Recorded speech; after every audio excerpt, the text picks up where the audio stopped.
It's time for this week's episode of Brandon Sports Talk, featuring in-depth interviews from those who are trending in the world of athletics.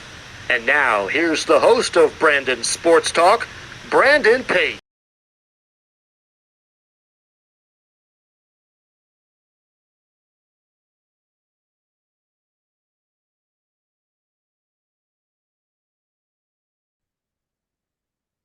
Welcome back to Brandon Sports Talk. In today's episode, I have the privilege to interview the former Central Arkansas Associate Head Women's Basketball Coach, Coach Tiffany Phillips. How are you doing today? Good, Brandon. Thanks for having me on today. Thank you. Can you talk about how you knew that you wanted to get started in coaching in college women's basketball? Yeah, this one's easy for me. Basketball has really been a very important part of my life since I was really young. I think I was in third grade. I was shooting on our hoop in our driveway, and our neighbor came down and he said, "Hey, there's a basketball camp going on down at the school." And so I got in the truck with him. Of course, I let my parents know. Got in the truck with him and went down to the school. And I haven't really looked back since then.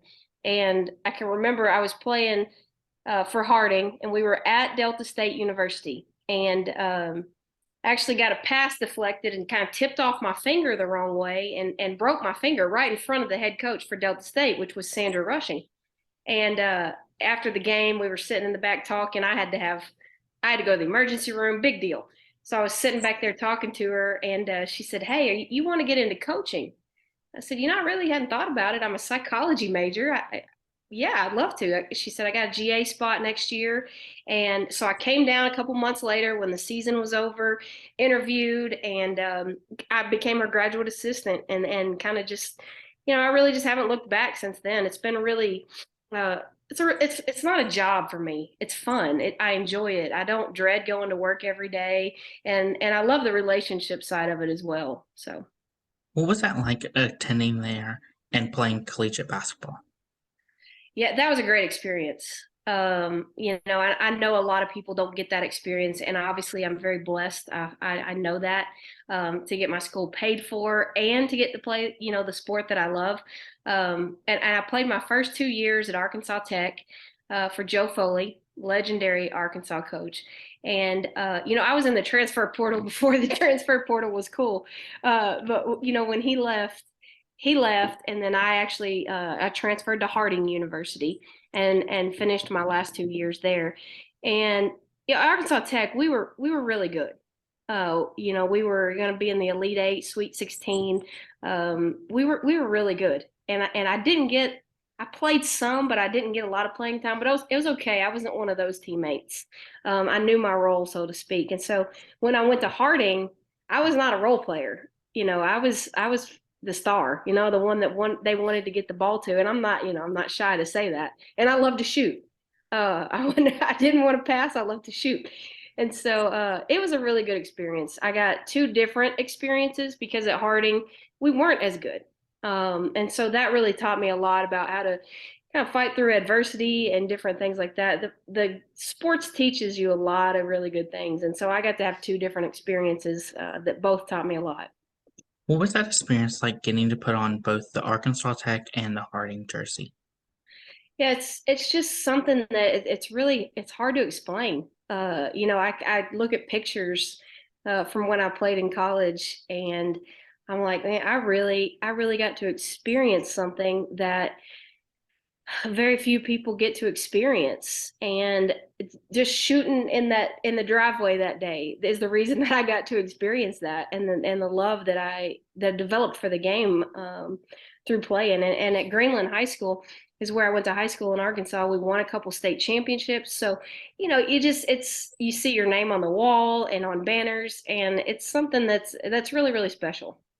What were some of your collegiate accomplishments? Well, I was all Gulf South Conference, a conference player of the week. A few times, 20 or so. I don't know. Uh, actually, I have to look it up. I think I still hold the record at Harding for most three pointers made in a game.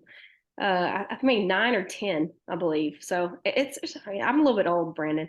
But it's just, it's just a really it's a great moment, to look back on those things and realize like this sport has brought me this far, and now I'm getting to do that for young ladies. So I think you can tell my passion is in relationships and relationship building, and so this is a really great avenue to do it.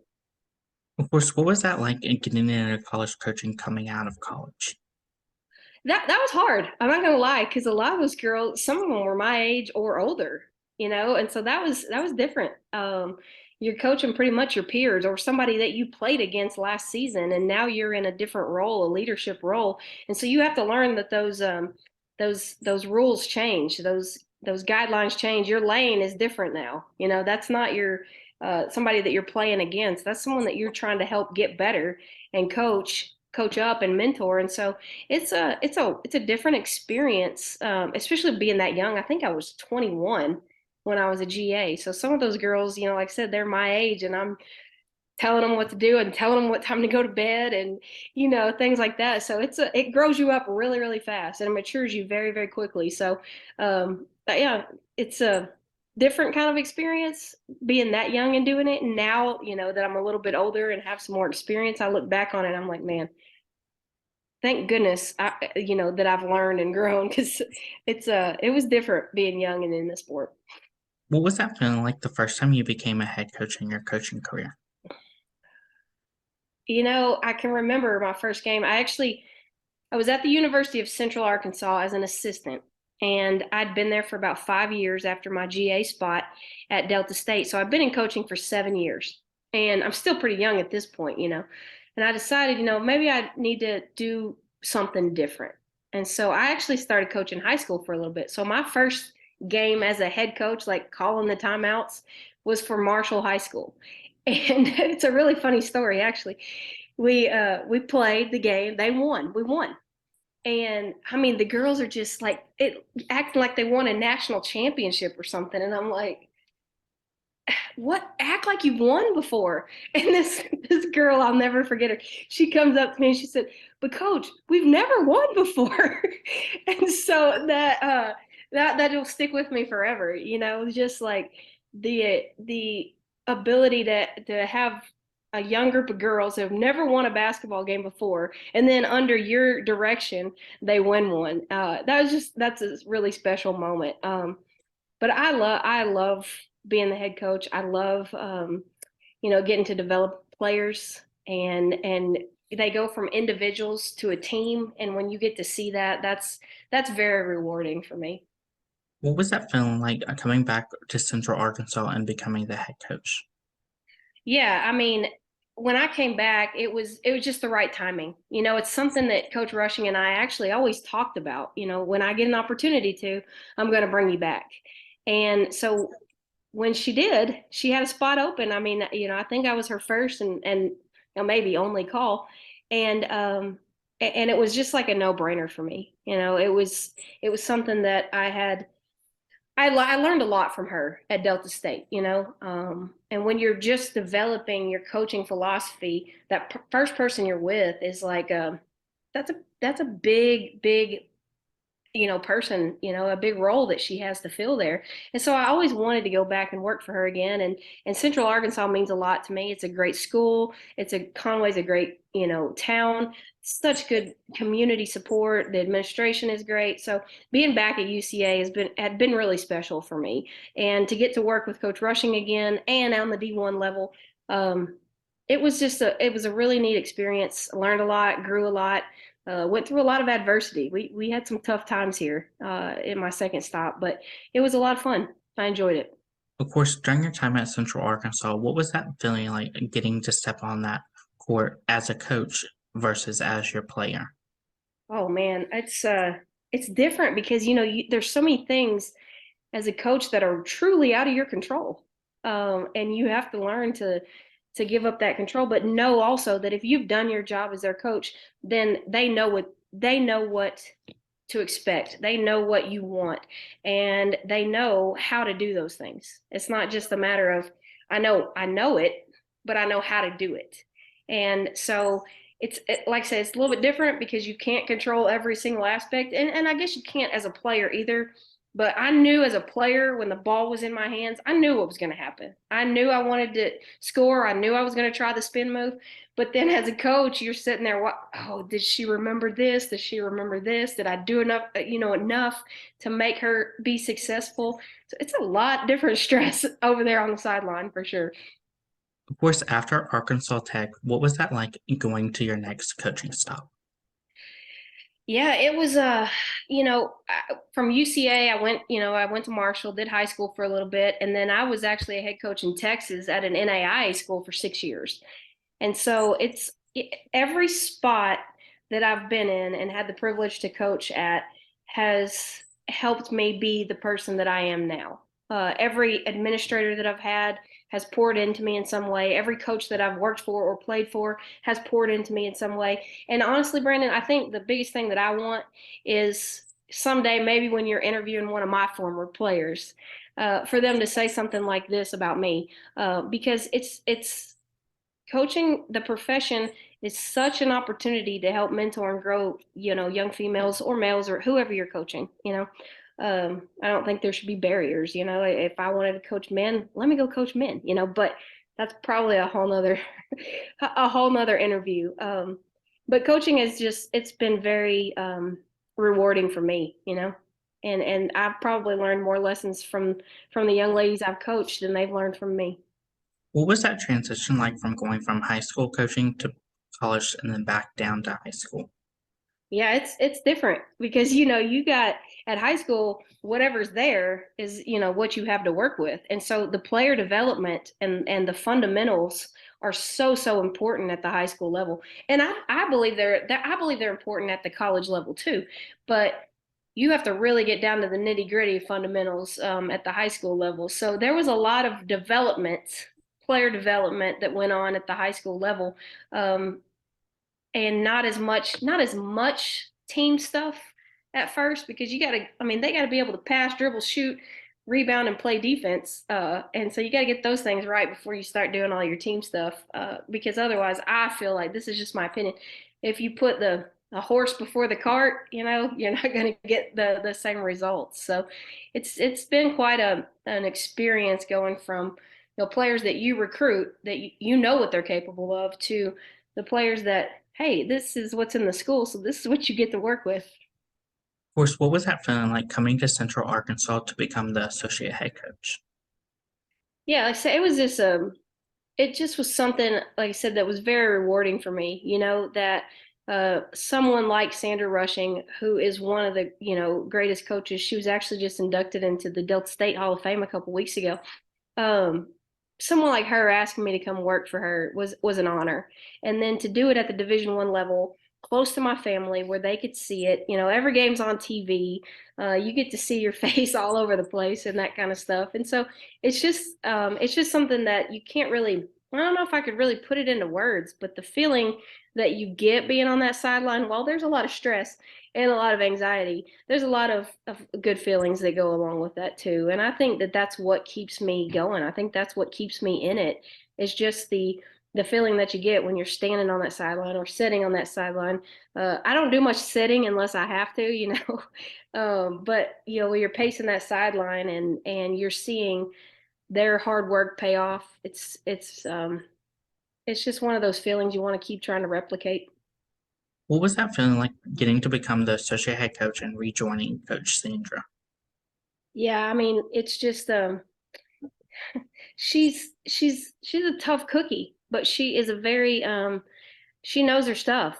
And to be able to learn from and work with and daily get to see her in action was just something that not I mean obviously not a lot of people have gotten to do that. But I think if you look at her coaching tree, I mean she's got people all over the place coaching, and so I think it's she makes you tough, and she did that. She made me very, very tough because I was a little softy, probably, maybe still am a little bit. Obviously you could tell that with my comments about relationships and stuff like that. But she has the ability to bring out the best in you, and sometimes you don't even know it's in there. But she pulls that stuff out, fighting and gritting teeth, but she'll pull it out of you.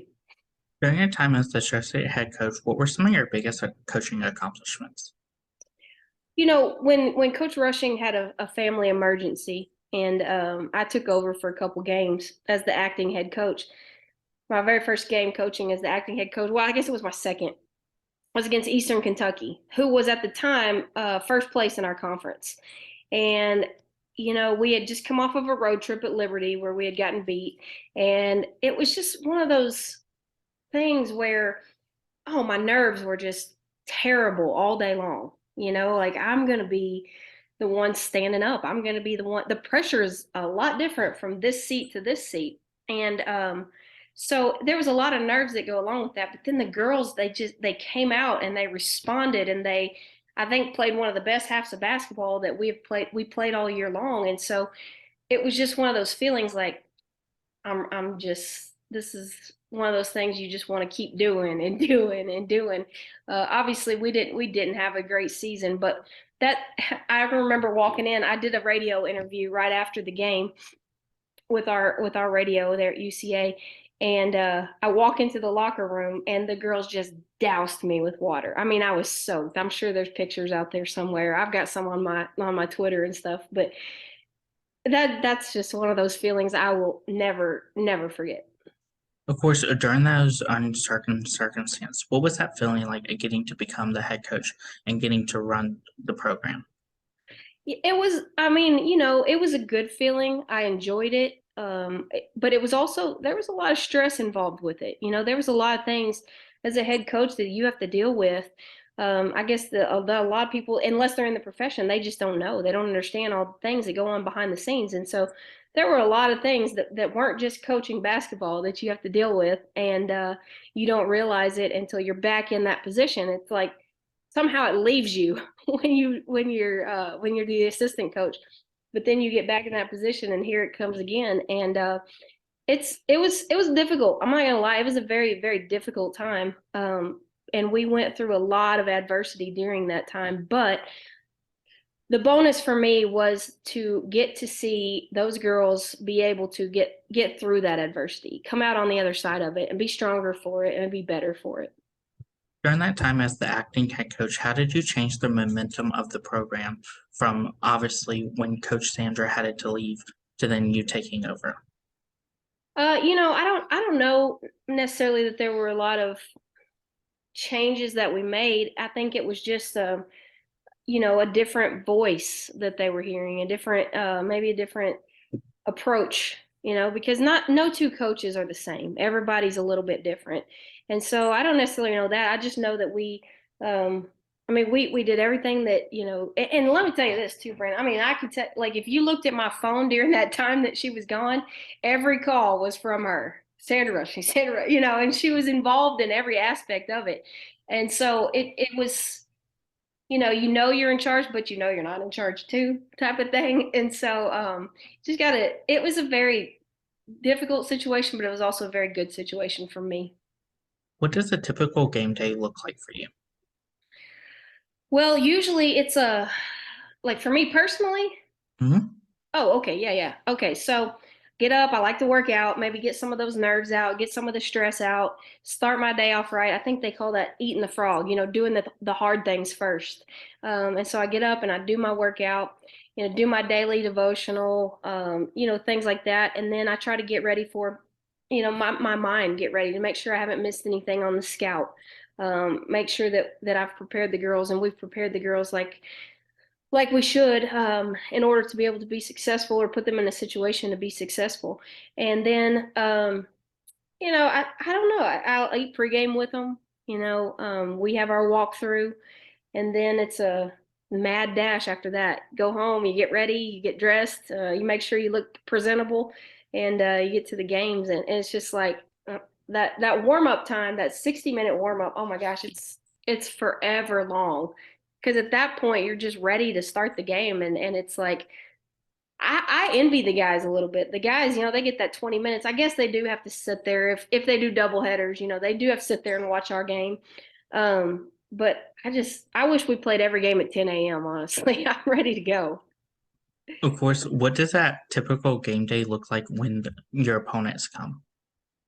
Yeah, well, obviously we have to, give them time on the court as well. So and maybe and going to meet the head coach or the assistant or whoever's there to work out with the girls, let them in, roll the basketballs out, make sure they have water, all of those things, and just making sure that they're taken care of, because we want to be good hosts, and we want to make sure that we're uh, extending hospitality to the other teams, because they do the same for us. Who are some of the teams that you coached against? This year I coached against Champions Christian. They're in Hot Springs, Arkansas. Eastern Kentucky, the game that I was just telling you about. Austin P out of Tennessee, Lipscomb out of Tennessee, Stetson and Florida Gulf Coast, both in Florida. I'm trying to think. North Alabama, that was another one. Oh my goodness. I think I coached in 8 games. I can't seem to remember the others as the acting head coach. Now everybody else, we played against Arkansas this year, the University of Arkansas Razorback. We played against Kansas State. Got to play some Power 5 basketball a little bit. Those girls are big. They're big. They're strong. They're fast. They're at that level for a reason. So it's been good to experience different levels of play. Of course, what was that like? Obviously, hosting, let's say, Lipscomb versus going to Austin Peay and playing Austin Peay. Yeah, I mean, Lipscomb and Austin Peay, they're both really great teams. Austin Peay just came into our conference this year. Lipscomb came in last year when we did. Yeah, that's right. Last year when we did. So, when you host a team, it's a different kind of feeling, obviously, than being on the road, because you get to be at home, you get your fans, you get to sleep in your bed, and you get to do different things like that. When you're on the road, obviously, you're in a hotel. You're not used to the environment. You're not used to the gym. You don't know what kind of fans you get. I just remembered the other team. It was Jacksonville State, Brandon. And let me tell you a story. You talk about fans. So I'm coaching, I'm acting head coach, and we're in this thing. We're in the game. We got three subs on the bench. So we're down to 8 players at this time, right? So many injuries, different. I told you we had a lot of adversity.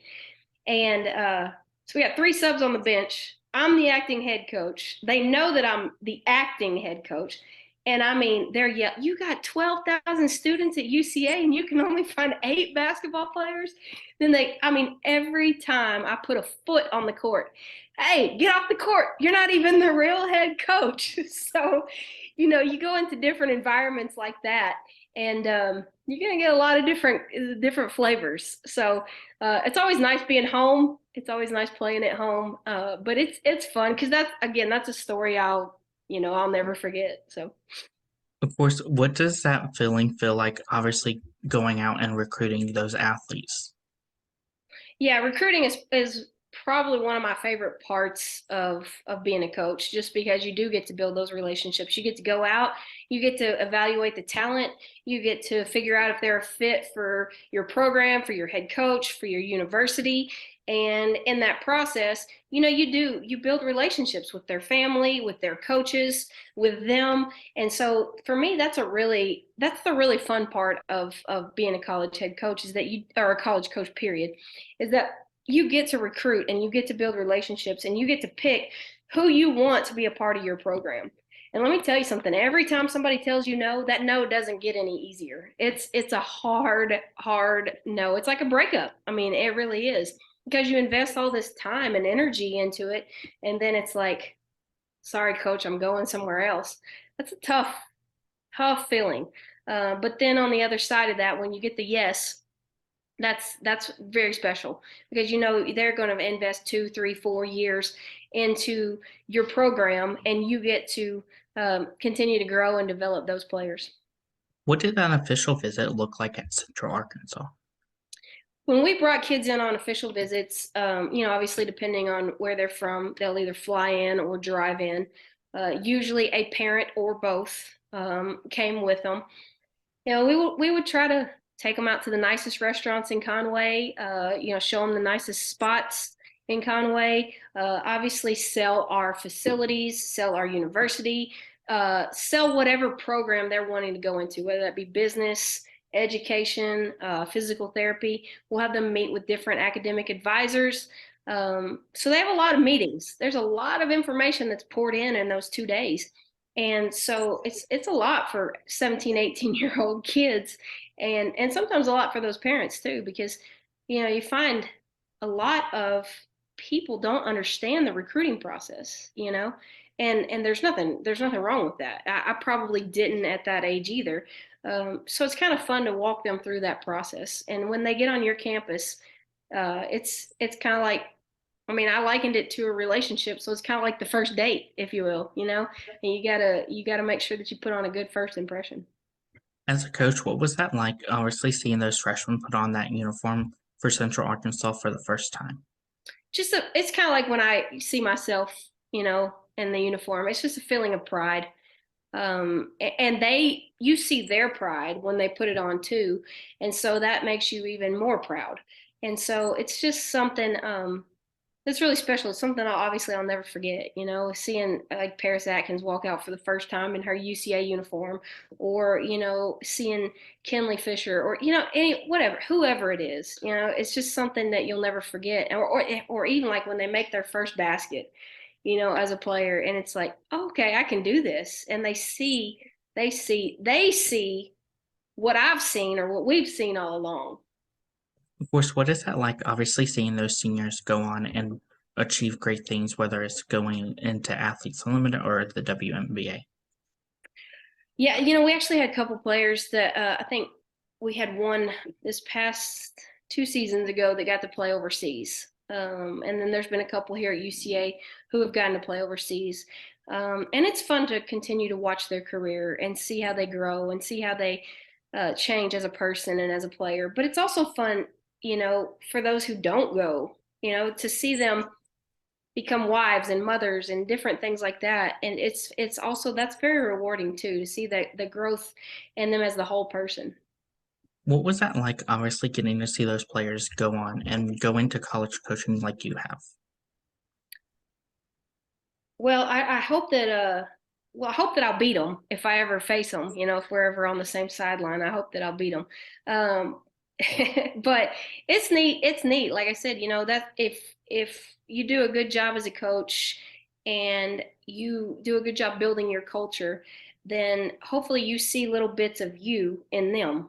And I think that I'm to the age now where I may start to see some of those ladies that I've coached be on sidelines. And yeah, I have one right now that's a high school coach in Texas, and she calls me about every other week. This happened, or what would you do?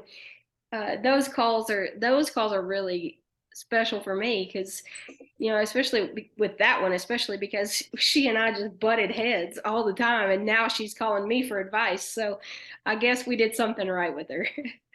Of course, looking back on your coaching career, what are some of your favorite memories and moments? Yeah, I would have to say that obviously the one with Marshall where they won their first game and she kind of snapped back at me and said, "Well, you've never won before." That's a big one. Getting the water thrown on me after the Eastern Kentucky game, I'll never forget that. And then when I was at SAGU in Texas coaching, we had some really big games with a school there called MACU, and I'll never forget Lexi Ridge hit a buzzer beater three, and it sent us to the semifinals of the conference tournament. And SAGU had not been to the semifinals of the conference tournament in numerous years, and so that was a really big moment too.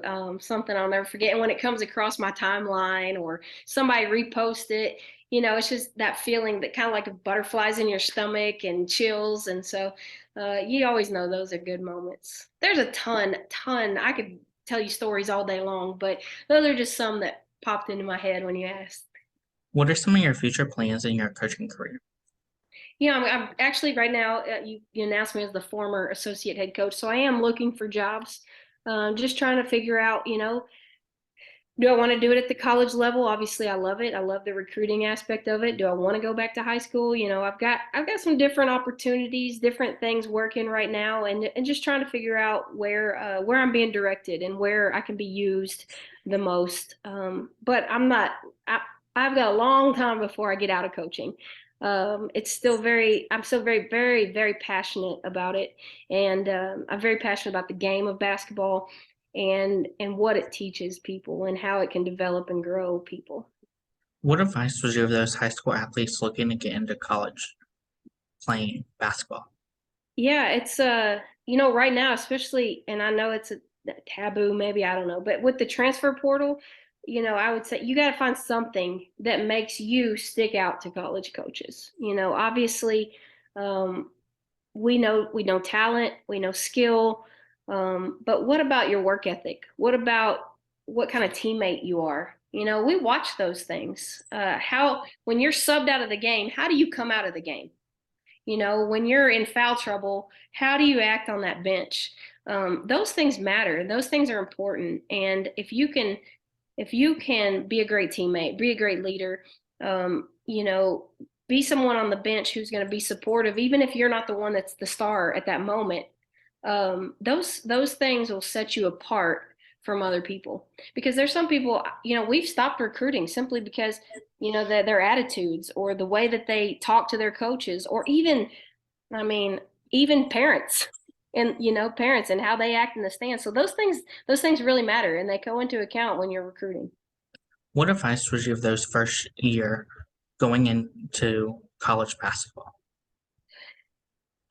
I would say, find a mentor, find someone that you can talk to, find someone that you can bounce ideas off of, find someone that you trust is going to give you the right kind of advice. Because that first year is hard. It's really, really hard. And it's hard for a lot of reasons. It's hard because now you're not a player. You're on the other side of it. It's hard because, what does this coach expect from me? What does my boss want from me? And not crossing any lines is hard, especially if you're a young coach. So you have to, I would find someone that you can trust and talk to, and keep them on speed dial or in your favorites, or, whatever you say these days. Because it's really important to have someone that you trust. And it's really important. Support is so important. I mean, you have to have someone that supports you, and it's going to tell you too, like, hey, you screwed up. You're out of line. So I think that those things are really important. What advice would you give those people that are looking to go play professionally, whether it's the WNBA or overseas? It's to get into college sports is very, very hard. To get into professional sports is much, much harder. But it's not impossible. I think there are places for everyone. I think you have to find fit, and you have to be realistic. Not everybody's a WNBA player. There are really, really great players that didn't make rosters. And so you have to make sure that it fit. The same thing I would tell a high school, young lady out of high school. Make sure the fit is right. Make sure that you can go there and be successful. Make sure that you're realistic about where you need to be, because not everyone is a D1 player. Not everyone is a WNBA player, and so you have to be realistic about that. What advice would you give those future college coaches looking to get started in coaching in college? I think for me, because my path went this way, I would say find somewhere where you can be a graduate assistant. Find somewhere where you have an excuse me, where you have an opportunity to grow, as a coach. And because if you are, I mean, you're a head coach first thing out and at the college level, there's the mistakes that you're going to make might get you fired. And so, I mean, everybody's path is different, but I learned so much from coming up as a GA and kind of working my way into it. And so if you want to get your foot in the door, you have to make some sacrifices, because we know graduate assistants don't get paid a lot. You're probably going to be eating in the cafeteria, different things like that. But you have to sacrifice if you want something great, because nothing easy, nothing worth having is going to be easy. So if you want to get your foot in the door, find some place where you can be a graduate assistant, find somewhere, where you can be a third assistant and learn and grow. That's great advice. Where can my listeners find you at on social media along with the Central Arkansas women's basketball program? So my Twitter is at Coach T Phil 34. That's my Twitter. Only one L. Coach T Phil 34. I think that's my Instagram tag as well. Coach T Phil 34. And then let me look for you for the UCA women's basketball one. I think it's just, sorry.